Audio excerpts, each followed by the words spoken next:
In this video tutorial, I'm going to share to you on how you can fix the Api-ms-win-core-version-l1-1.0.dll missing on your Windows 11. So let's get started.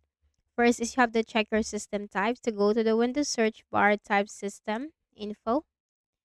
Okay, take note of your system type and then open a browser. Simply search for the missing DLL and put download. Hit enter. Click on it.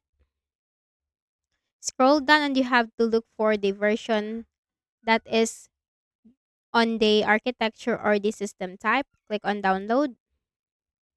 That will be downloading.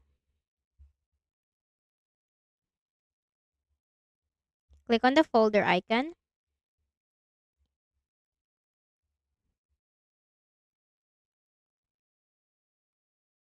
Right click, select extract all.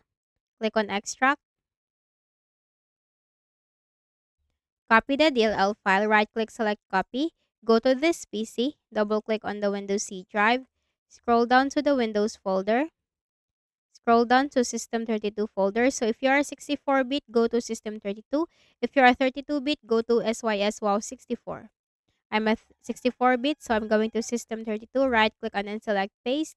Click continue. Then close everything and then right click at the start button, shut down or sign out and restart. Next method, open a browser again. Type Visual C++ to distributable, hit enter. Click on the first option. Scroll down and click the download link depending on the architecture or system type of your Windows. Once you have clicked on that, simply install the Visual C++ on your Windows and that's it. So I hope this video helped you. Kindly please do not forget to hit the like button and subscribe to this YouTube channel. Thank you for watching the video.